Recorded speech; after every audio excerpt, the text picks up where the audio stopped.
How's it going, guys? This is basically the deck that I used in the recent GFC 23. And it was a Swiss tournament, and I essentially ended up getting 18th place with this deck. I went 6 and 2. So there were 8 rounds of Swiss. I only lost 2 of those, won 6 of them. But I just, after that, it was I cut off to the top 8. And yeah, I mean, when I ended up looking at the results, I didn't even make it to top 16 for whatever reason. This was my first time playing Swiss. Typically, I don't even play in tournaments for various reasons. But I decided last minute to just join the tournament because I really wanted to test this deck out in a tournament setting. I mean, it's one thing playing it on ladder; it's another to actually take it to a tournament and see how it performs. And I mean, 6 and 2, like that's pretty good, I would say. But yeah, because it was my first time playing Swiss, I didn't know how things work, and I had hope. I had hope. If I knew that I wouldn't even place top 16 for some arbitrary reason, then I wouldn't have even I because I lost my first round. So after my first round, I should have just dropped from the tournament, to be honest. But yeah, a bunch of players just basically, because they didn't have enough points, I guess they got cut off from the tournament. I still don't understand completely like how those points were determined. And quite frankly, I don't even want to. All I know is that I'm never playing a Swiss tournament again. But yeah, I was super stoked and excited to potentially feature this as a top 8 deck. I mean, I don't think that a water deck has ever been featured in the top 8 list of a tournament, especially a tournament that had 140 players. That would have been super sick. But this deck basically got literally no recognition. Most people probably don't even know that a deck like this was even in the tournament. And that's the sad part. It's the sad part because you take a look at the top 8 list, you see Chaos Turbo, Chaos Turbo, Chaos Turbo. It's like 5 or 6 of the decks were Chaos Turbo. And, but I saw with my own eyes, looking at other players' lists as well, there were a lot of spicy decks. There were so many interesting decks that actually made it pretty far. They actually made it pretty far. So many interesting and unique ideas and lists made it at least to the top 32. But yeah, I feel greatly disappointed that I didn't even make it to the top 16 again for just whatever reason, whatever way that Swiss works. I mean, apparently winning 5 matches in a row doesn't mean shit, I guess. But anyway, this is the list that you're looking at on the screen. And the main deck has been mostly unchanged. I haven't done anything to the main deck for the past year or so because I'm super happy and content with the way that it is. I mostly experimented with the side deck. So for this video, I'm just really quickly gonna just go over my thoughts and reasoning for basically each card and why the deck is the way that it is, and maybe some ideas for potentially what I could change in the future. But yeah, like I was saying, this deck is super good. And yeah, it has a lot of potential and there are so many interesting plays. And I really think that like water cards in general really fit with a control play style. Even though you can definitely go the aggro route, but I think that the cards that are used mostly like Abyss Soldier, Tribe, Sinister, Mobius, even Mother Grizzly and Aqua Spirit. I mean, you can do so many cool plays with them, and I think it adds a perfect balance between, being an aggro type of deck and a control type of deck. It leans more towards type of control, but this deck can definitely put a lot of pressure on your opponent, especially if you have things like Aqua Spirit, Abyss Soldier, and whatnot. But yeah, before I start talking about the actual water aspect of the deck, I want to talk about the non-water monsters. So for a typical control list, there are just some staple cards that are just too good not to run. I mean, things such as Sangan, at least a single copy of Tsukuyomi, Breaker, Faith, and Spy. It wouldn't make sense running things like Nightmare Penguin or Penguin Soldier or even Yomi Ship as an additional target for Mother Grizzly. None of those really make sense. You can run Nightmare Penguin over Gravekeeper Spy, but the fact that it's a water doesn't do anything for you. Gravekeeper Spy is just so much better because it helps build up your field and defense, and it makes mind control better, especially the fact that it's in the main deck. Whereas Nightmare Penguin, you might flip it up and return something from your opponent's field to the hand once, and sure, it gives your monsters a 200 attack boost, but that's about it. It still has 1800 defense, so it doesn't really protect you from warriors and whatnot, which this deck, it has a really good matchup against warriors by default, and Spy just makes it an even better matchup. So Spy made a lot of sense to run. I only run it at 2 though, just simply because there's just not enough space. But I think that it's good enough at 2. You don't really need the third copy. Faith is just way too good. I mean, there's 19 spells in the deck, so many targets, and it's really nice. Even if you set one of these, Spy or Faith, turn 1, like, you don't really fear them getting knocked too hard because you're not running BLS or anything like that when it comes to having lights and darks in the grave. But if anything, it's nice because it helps you thin the deck out, and on top of that, you also get rid of your opponent's Spies and Fates. So that's especially good against Turbo. It's very nice getting rid of their Spies and Fates. And then only one Tsukuyomi because you don't really need more than that. At that point, you're just bricking. And that's why I would rather just main deck the Book of Moon, because Book of Moon can also be obviously activated on your opponent's turns. So I think that offers a better balance instead of having a second copy of Tsukuyomi. And then when it comes to the water monsters, I don't think I really need to talk about Sinister Tribe or the double Abyss Soldier. These 4 water monsters are basically the best water monsters in the deck, in the format, along with Mobius. The nice thing about Mobius is that it's not main decked in almost every deck like Tribe and Sinister, but it's you can see it very often in people's side decks. And Abyss Soldier, you can also see it every now and then in certain lists. But basically, these 6 cards, the Sinister, Tribe, Double Abyss, and Double Mobius, were a no-brainer to run in a water deck. I think Mobius is really good because it pairs greatly with Royal Decree. And it's also just really nice to use with Thousand Eyes Restrict, because having less options, like having only one Tsukuyomi instead of 2, obviously, you're not going to be flipping and spamming Thousand Eyes Restrict's effect as often as a deck that has double Tsukuyomi.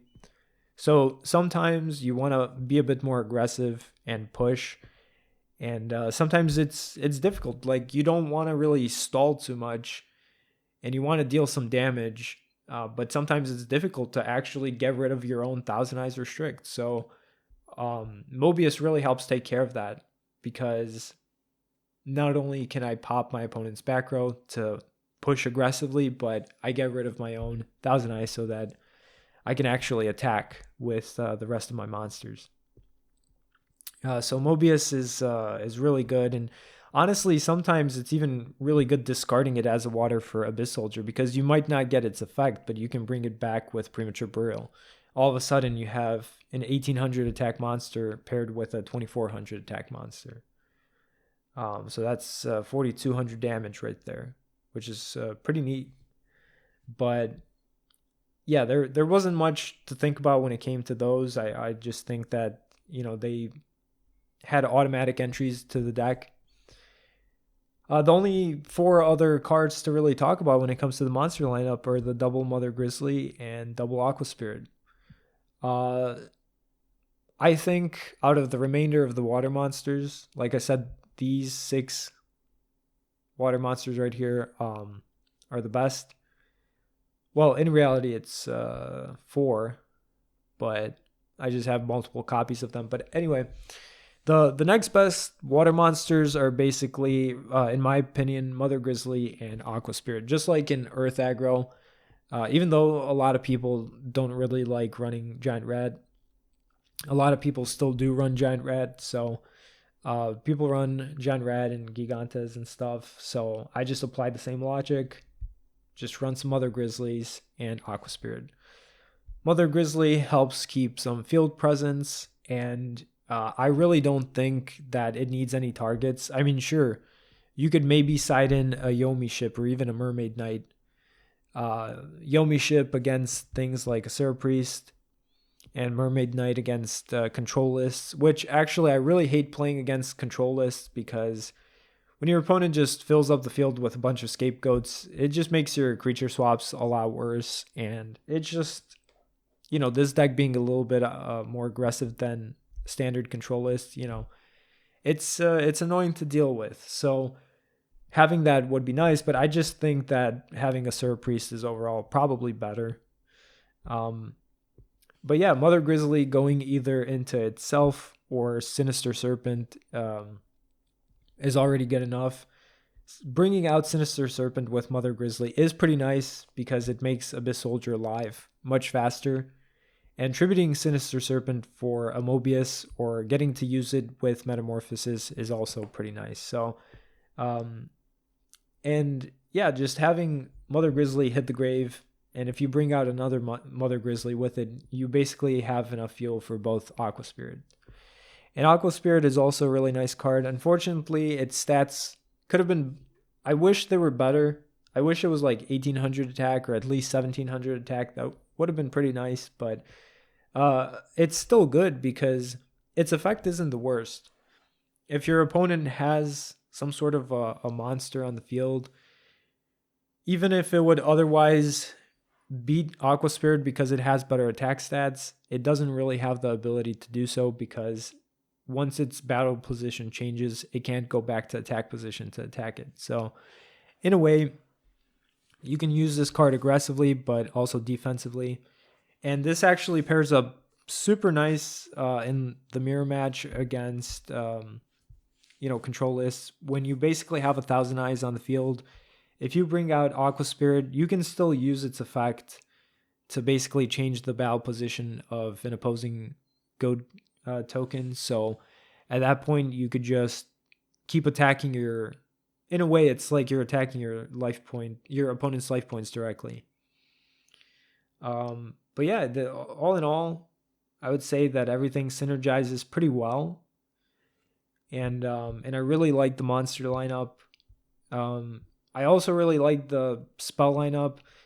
I'm not going to go over, obviously, the staples here that every deck runs. I think with the trap lineup I decided to go with, you need to have triple Scapegoat and Metamorphosis. The things I'm going to talk about are the main Mind Control. I think a lot of decks need to start main decking Mind Control. This card is so good. It can obviously... And a lot of decks need to not only I can't speak. A lot of decks not only need to main deck Mind Control, but main decks Gravekeeper Spy. Because these cards are just so good, especially with Chaos Turbo being everywhere. Being able to steal your opponent's faith, or spy, or Decoichi, or whatever, and plussing off of it is really nice. Being able to steal your opponent's Chaos Monster and use its effect on itself to remove it from play is really nice. And not only do I like having one in the main deck, but I also like having one in the side deck. I always side in the second one against Chaos Turbo. Because, yeah, their flip monsters are just really annoying to deal with. And that's another thing that I like about Creature Swap is that... you have so many cards. You have obviously the Scapegoat tokens. You have Tsukuyomi, Sinister Serpent, Sangan, both Mother Grizzlies. Like, you have so many cards that you can trade with your opponent's monsters, and it's really nice to just be able to deal with threats instead of destroying them or somehow trying to get rid of them, instead you just steal them and you get to use them. So taking my opponent's Chaos Monster instead of just using something like Smashing Ground is a lot more satisfying, in my opinion. And the spells were really crucial in that regard, because when you look at the monster lineup, apart from Tribe Infecting Virus, or maybe Mobius, having a higher attack than many monsters, you can't really get rid of things like BLS. Abyss Soldier only helps stall, I guess. It just buys you a little bit of time. But you need to deal with big monsters. You just need to deal with threats in general. So I think triple Metamorphosis, Snatch Deal, Mind Control, double Creature Swap, being able to bring back things like Tribe Infecting Virus, I think that really helps in basically dealing with threats that the monsters would otherwise just not be good enough to deal with on their own. And of course, you also have Ring of Destruction as a trap. Which, speaking of the trap lineup, I just decided to go with these 4 traps. No Mirror Force, no Torrential, no Call of the Haunted. Basically, Ring is just too good not to run, and I just decided to go with the Triple Decree because, man, so many decks just run so many traps. I mean, there's Chaos Turbo, Warriors, Burn, and like all these decks, you see them very often. So why would you not main deck Triple Decree? I mean, what deck are you afraid of that doesn't have a lot of traps? Reasoning Gate Turbo? I mean, not really. Like, you have a lot of defense with this deck. You have many ways to deal with, their aggressive plays, and you also have the side deck for that. So I would much rather fear all the other decks that I listed instead of things like Reasoning Gate Turbo. Royal Decree is the MVP. This deck just really helps all your monsters push. It helps you play a lot more aggressively. And yeah, this deck, I would say this deck does pretty good against Chaos Turbo. I mean, like, it has so many answers to so much of their bullshit. Like, if you deny the Chaos Turbo player from using traps, and on top of that, like, you constantly have answers to their flip monsters, at that point, you're just worrying about them dropping a Chaos Monster. Because other than them dropping a Chaos Monster, what else can they do to you at that point? So, yeah, basically the idea is to try to be, whenever you can, try to be as aggressive as possible against Turbo. But obviously, you can't always afford to do that. So, this deck does take a bit of learning, I guess. I mean, I'm super used to playing it, so I know all my side deck strategies. I know how I play against, different deck types and whatnot, different players. So that's why I'm saying, at first glance, you might take a look at this deck and think, wow, this deck is super mediocre. But no, I really like it, and it's proved itself. I do think because people innovated Earth monsters and they came up with Earth aggro, and Earth established itself as a deck that can be taken seriously. I really wanted to do that with Water, and I feel like it showed some pretty decent tournament results. I mean, 6 wins and 2 losses, but I couldn't even make it to top 16, so that's what I'm saying. This deck just basically got lost in the sea of the tournament, basically. And that's why I was just thinking to myself, wow, that was just so unfortunate. Is there even a point in featuring this deck? But I just like this deck so much, and I'm so happy with it that, even if I didn't win because of whatever circumstances, I still think that it, people should take a look at it and take this list and maybe make it even better. I'm all about innovation in the format because it just gets tiring seeing the same decks over and over and over again. Going to the side, I'm not going to go too in depth because I feel like the video is already way too long, but basically you have some Control Hate, Double Assert Priest, Book of Moon. Also Reasoning Gate Hate, Chaos Hate. Good against like OTKs and whatnot. Just in general, when you're trying to be more defensive. Token Thanksgiving. I have like a love-hate relationship with this card. Like I do think that it can be good and it can be great, but sometimes I'm not the biggest fan of it. The thing I like about it is that not only is it good against control decks, any deck that runs Scapegoat and Reasoning Gate Turbo included, obviously, but it's also good against Ojama tokens because not only do you get rid of them, but you also gain life points. Hence why I don't really run things like Mystic Walk. I mean, I'm already main decking Triple Decree and Double Mobius and all this stuff. I'm not too worried about burn. So my reasoning was I'd rather be a bit more versatile, you know, in the side deck card that I might have. And that's why I decided to go with Token Thanksgiving instead of like Mystic Walk or something else. But this is one card that you can definitely experiment with. Honestly, you can probably experiment with the swords. It's okay. Like it's not. I'm on the fence about it because like I don't use this too often compared to other side deck options, but I just haven't really thought about what else it would be, like what would take its spot. Mirror Force, Torrential, definitely need these in the side. Same thing with Saku's. I mean, when you're just playing against like aggressive decks and whatnot, like especially things like Earth Aggro, Decree isn't as good against Earth Aggro, so you know you just want to stop your opponent's attacks and just get rid of their monsters. Threatening Roar, obviously for the OTK decks, and triple Trap Dust Shoot. I like siding this when I have to go first because sometimes it's a lifesaver. I mean, Trap Dust Shoot is just too good. But yeah, that's basically the deck. Once again, real big shame that it didn't get top 8. I feel like honestly, if I didn't just, you know, lose for no reason, I genuinely believe I would have won my next match as well. I really do. I mean, this deck was just on fire throughout the whole tournament. But it is what it is. Never playing Swiss again. Anyway, that's it.